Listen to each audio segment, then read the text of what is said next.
नमस्कार। शुरुआत करते हैं बड़ी खबर के साथ। उत्तराखंड में डेनिस ब्रांड की शराब को लेकर एक बार फिर से जबरदस्त बवाल मचा हुआ है और आज हरीश रावत ने इसके साथ स्टिंग को भी मिक्स कर दिया है।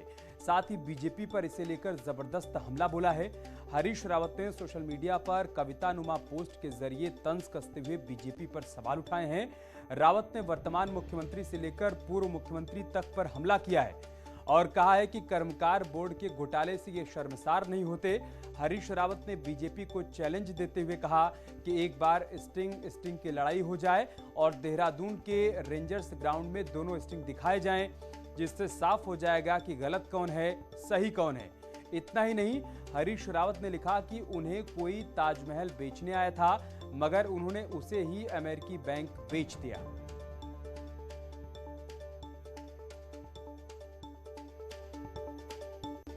और हरीश रावत ने कैसे हमला किया है वो भी देखिए और हरदा ने क्या कुछ लिखा है वो भी समझिए। हरीश रावत ने सोशल मीडिया पर लिखा है, खनन प्रेमी है मुख्यमंत्री हमार, कर्मकार बोर्ड के घोटाले से ना हो तो शर्मसार। आगे वो लिखते हैं, उज्जाड़ू बल्द को बाखरी से बड़ा दुलार, टीएसआर कमॉन भाजपा हो जाए एक बार, भाजपा का स्टिंग बना मेरा स्टिंग। आओ रेंजर्स ग्राउंड देहरादून में दोनों स्टिंग, मेरा और भाजपा का स्टिंग बड़े पर्दे पर दिखाएं। मेरे पास एक व्यक्ति ताजमहल बेचने आया था, मैंने उसके नाम अमेरिकन फेडरल बैंक कर दिया। इस बवाल के बीच हरीश रावत ने न सिर्फ बीजेपी पर हमला बोला, साथ ही साथ चैलेंज भी कर दिया।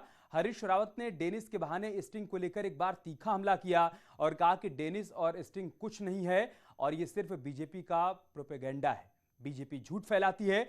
रावत ने कहा कि स्टिंग और डेनिस के अवैध संतान ही बीजेपी की सरकार है। डेनिस भाजपा के पास डेनिस और स्टिंग के अलावा कुछ नहीं। हकीकत यह है कि दोनों में कुछ नहीं है, जबकि स्टिंग और डेनिस की अवैध संतान है आज की भाजपा सरकार। आज भी बिक्री हो रही है, सीएसडी कैंटीन्स में भी डेनिस की बिक्री हो रही है। तो भाजपा प्रोपेगेंडिस्ट है, झूठ को भी खूब फैलाते हैं, सब मिल करके फैलाते हैं। यही डेनिस का इतिहास है। दरअसल विधानसभा चुनाव से ठीक पहले राज्य में एक बार फिर से शराब का विवाद चरम पर है। अब हरक सिंह रावत ने भी हरीश रावत पर तीखा पलटवार किया है। हरक ने कहा कि कांग्रेस सरकार में डेनिस और हरीश रावत का नाम एक दूसरे का पर्याय बन गए थे। हरक ने कहा कि शराब के ठेकों पर हरदा ब्रांड कहकर डेनिस शराब खरीदी जाती थी। इस शराब का नाम कुमाऊं में हरदा ब्रांड तो गढ़वाल में हरीश रावत ब्रांड पड़ गया था। हरक सिंह ने कहा कि हरीश रावत ने राज्य के युवाओं का भविष्य बर्बाद किया। अचानक मैं गाड़ी रुका तो कुछ लोग, दो लड़के स्कूटर से आए, उन्होंने शराब के दुकान के बाहर स्कूटर खड़ा किया। तो मैं देख रहा हूं उन्होंने शराब के विस्की का नाम नहीं लिया, उन्होंने कहा हरदा ब्रांड दे दो। अब मैं सोचो कि मैं कंफ्यूज हुआ कि इसने कौन से ब्रांड बोला। तो मैंने शीशे नीचे करा कि मैंने कहा हो सकता है शीशे में ठीक से नहीं सुना हूं मैंने।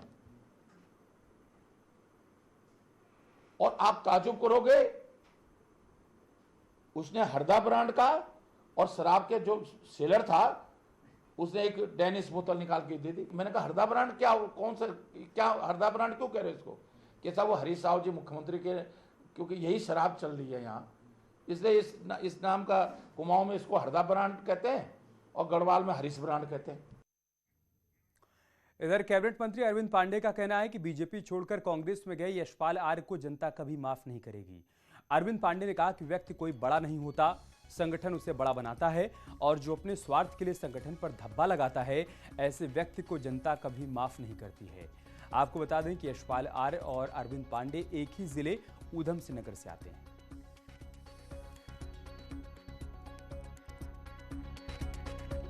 तो निश्चित ही संगठन का एक बहुत बड़ा एहसान होता है उस व्यक्ति की नाम को चमकाने में, और वो व्यक्ति बड़ा होकर अपने लोभ लालच के लिए उस संगठन को बदनाम करे, उस विचार धारा पर धब्बा लगाए, तो ऐसे व्यक्ति को जनता को कभी माफ नहीं करना चाहिए। चुनावी साल में सरकार लोगों को लुभाने के लिए लगातार लोकप्रिय फैसले ले रही है, लेकिन कुछ मंत्री सरकार की इस कवायद पर पलीता लगा रहे हैं। इसका नमूना तब देखने को मिला जब मंत्री धन सिंह रावत के सरकारी आवास पर मुलाकात करने पहुंचे फरियादियों को गेट के अंदर नहीं घुसने दिया गया। कुछ लोगों ने वेटिंग रूम खोलने के लिए कहा, लेकिन गेटकीपर ने मना कर दिया, जिसके बाद घंटों धूप में खड़े लोग मंत्री से मुलाकात किए बिना ही लौट गए, जबकि मंत्री धन सिंह रावत अपने घर में ही मौजूद थे। हालांकि कुछ देर के बाद मंत्री धन सिंह रावत ने फरियादियों को बुलाकर उनसे मुलाकात की।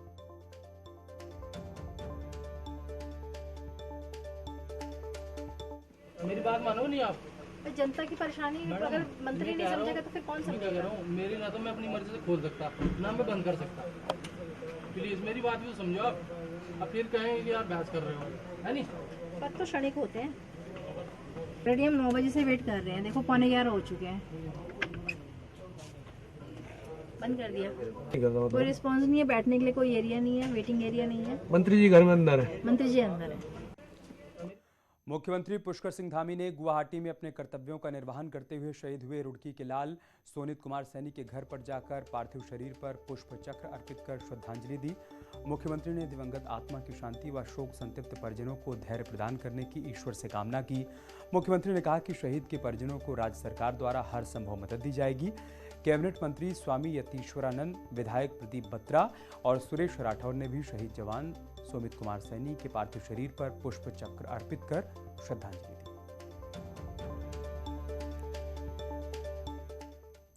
नवरात्रि के अंतिम दिन आज सीएम धामी ने कन्या पूजन किया। सीएम धामी ने मुख्यमंत्री आवास पर विधि विधान के साथ कन्या पूजन किया और नव दुर्गा के प्रतीक नौ कन्याओं को भोजन करवाकर शक्ति रूप की उपासना की।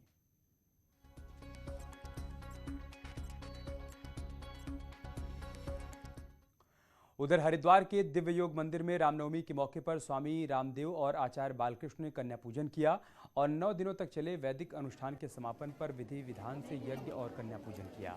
इस दौरान स्वामी रामदेव और आचार्य बालकृष्ण ने कन्याओं को भोजन करवाया और आशीर्वाद दिया।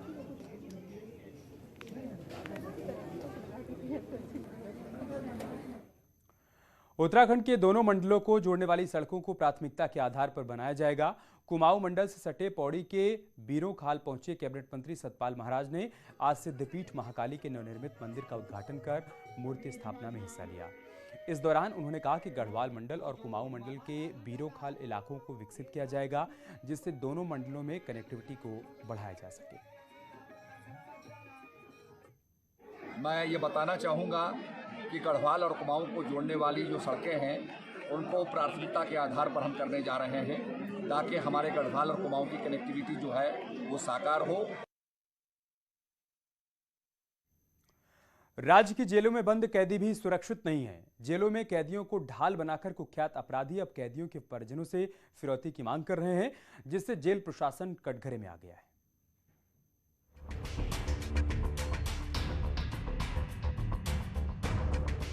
वैसे तो जेलों में बंद कुख्यात बदमाशों के जेल से ही रैकेट चलाने की खबरें अक्सर आती रहती हैं, लेकिन अल्मोड़ा जेल में हुई घटना ने एक बार फिर जेल प्रशासन पर सवाल खड़े किए हैं। दरअसल अल्मोड़ा जेल में फ्रॉड के एक मामले में कैदी जेल गया, जहां पहले से बंद कुख्यात बदमाश अब्दुल कलीम ने कैदी को डराया धमकाया और व्हाट्सएप कॉल कर कैदी को उसके परिजनों के सामने डराया और परिजनों से रंगदारी मांगी। मामले में एसटीएफ ने जेल में रेड के दौरान अब्दुल कलीम से मोबाइल और मोटी रकम बरामद की, जिसके बाद जेलर समेत 4 कर्मचारियों को सस्पेंड किया गया है।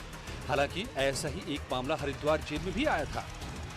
देखिए, जो प्राइमरी पूछताछ थी जेल के कर्मचारी की जो संलिप्तता थी, जो उसका अपराध था, उसमें उसको उन्हीं धाराओं में उसको भेजा गया है। कभी ऐसा भी होता है, अभी जो पिछली जो हरिद्वार की जेल की जो कार्रवाई की गई थी रेड की, जिसमें भी मोबाइल और वो मिले थे, उसमें भी वहाँ एक 420 के अपराधी वहाँ कैद था और उसके कारण उसको डराकर उसके घर से पैसे एक्सटॉर्ट किए जा रहे थे।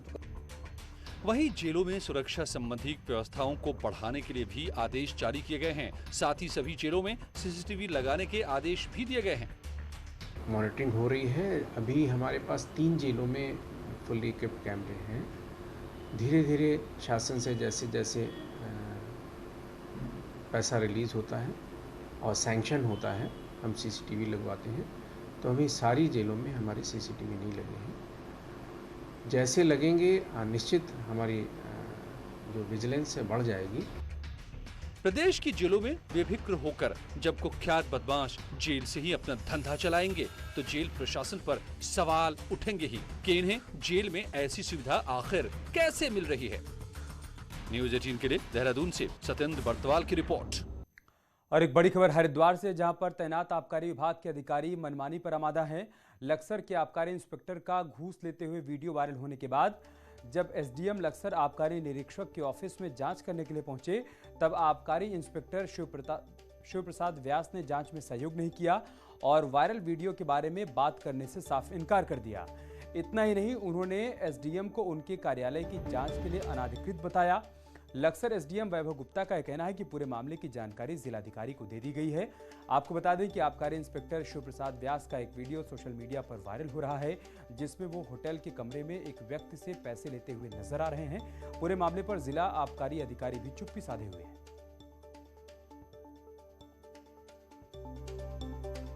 आज आबकारी निरीक्षक जो कार्यालय है उसकी जांच की गई, उसके निरीक्षण किया गया, बल्कि लेकिन आबकारी निरीक्षक ने साफ ही यहाँ पर किसी भी तरह का निरीक्षण करवाने में कोई सहयोग नहीं किया है और साफ ही इनकार कर दिया है कि मैं उसके लिए सक्षम नहीं हूँ और उसके लिए मुझे पहले से परमिशन लेनी होगी, 3 दिन पहले से उनको सूचित करना होगा।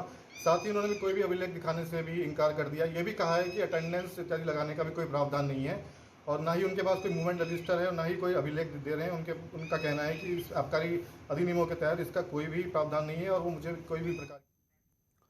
हरिद्वार के सिडकुल में एक रैपिड मोल्डिंग फैक्ट्री में भीषण आग लग गई, जिससे इलाके में हड़कंप मच गया। फैक्ट्री में आग से लाखों रुपए का सामान जलकर खाक हो गया है। बताया जा रहा है कि शॉर्ट सर्किट के चलते आग लगी। आग की सूचना पाकर मौके पर दमकल की गाड़ियां पहुंची और घंटों की मशक्कत के बाद आग पर काबू पाया गया।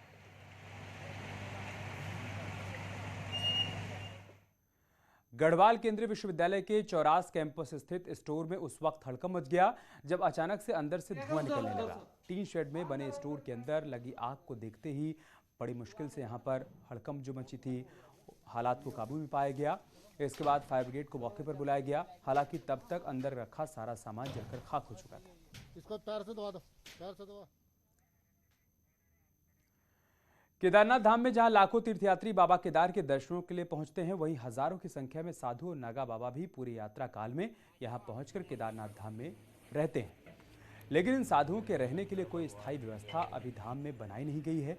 धाम में पड़ने वाली भारी ठंड में बाबाओं को 6 महीने काटने पड़ते हैं।